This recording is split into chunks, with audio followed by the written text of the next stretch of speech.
Quando a gente passa a olhar para a nossa história de vida, a gente entende que a nossa história ela funciona a partir de dois princípios importantes. Se você age em busca de prazer a curto prazo, muito provavelmente você vai viver uma vida na qual você vai sentir dor a longo prazo. Se você age de forma a enfrentar a dor a curto prazo, muito provavelmente você vai viver uma vida de muitos anos no longo prazo, sentindo prazer. Então, muitas vezes, por medo de magoar, por medo de, em relação ao que as pessoas pensam, o que as pessoas sentem em relação a você, você deixa de agir. Isso vai causar prazer a curto prazo. Não estou, na minha percepção, não estou causando dor. Isso não está doendo em mim, né? Porque a gente sempre toma as nossas decisões acreditando que vai ser ruim para o outro, mas a gente está tentando se defender. Olha o inconsciente agindo. Aí quando você vê, passou 1 ano, passou 2 anos, passou 5 anos, passaram-se 10 anos e você está no mesmo lugar. Só que com 5 anos, 10 anos, se sentindo no mesmo lugar, o sentimento ele não vai ser o mesmo de 10 anos atrás, ele vai ser muito mais intenso no sofrimento. Então, quando a gente fala de ressignificação emocional, de olhar para a sua história, trabalhar essa história, porque você vai com o seu cliente até onde você foi na sua história de vida, isso significa que você vai ter muito mais resultados também na vida profissional, a partir do momento que você olha para a sua história e enfrenta o que tem que enfrentar. E o que é enfrentar, gente? Enfrentar é eliminar dívidas emocionais, honrar a história que envolve seu pai, mesmo que na sua concepção ele tenha te abandonado porque ele não te criou. Honrar a história na relação com a sua mãe. Honrar a sua história de vida, por mais sofrimento que você tenha passado. Abusos em geral, sofrimentos em geral, alegrias em geral. Esse processo envolve a importância de trabalhar ressignificação emocional o tempo todo, porque quando você faz o enfrentamento, você terá a oportunidade de tomar decisões mais assertivas na sua vida. Você para de criar expectativas em relação a como as pessoas devem ser, para de falar mal dos outros e, principalmente, você para de pegar para você o que não te pertence. Algumas pessoas vão se reconhecer aqui. Alguém chega para você e fala assim, deixa eu pegar o nome de alguém. Ô, Ângela, você não sabe o que fulano me fez. Não, você não sabe o que o pai me fez. Isso, isso, isso, isso. Aí a Ângela pega e fala assim, deixa que eu resolvo isso para você. Quem é ele para fazer isso? Tá pegando para você uma história que não te pertence. Tá pegando para você uma história que não te pertence. Todos esses processos têm nomes que nós trabalhamos terapeuticamente que tem a ver com triangulação.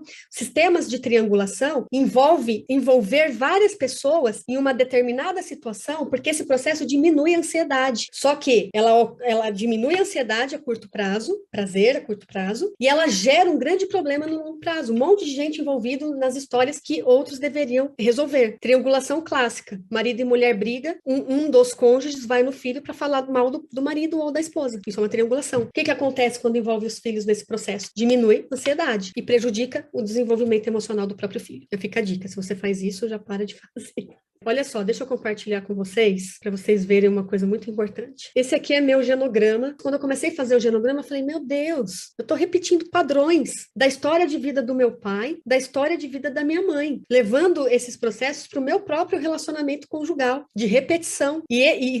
Tudo isso tem a ver com o quê? Toda essa história aqui para cima, ó, toda essa história aqui para cima, ela é a minha história. Do meu pai, toda essa história aqui atrás, a história do meu pai é a minha história. E toda essa família aqui atrás da minha mãe, essa família, essa história toda aqui atrás é a minha história. E eu não conhecia. Aí, pessoal, eu comecei a fazer o genograma, eu descobri que meu avô era índio e tinha 13 filhas. E eu descobri isso com mais de 25 anos. 13, minha mãe, eu tenho 13 tias, além da minha mãe. Ela teve mais 13 irmãs. E eu cresci a minha vida acreditando que era ela e o meu tio, aquele, e o meu tio. Então, quando eu falo para vocês que a gente pensa que conhece, a gente não conhece. Qual é o padrão da família da minha mãe? Segredos, coisas não ditas. Vem por parte do meu pai também uma série de questões que foram permeando a minha própria história de vida. E quando eu comecei a ter consciência desses processos, eu pude me trabalhar.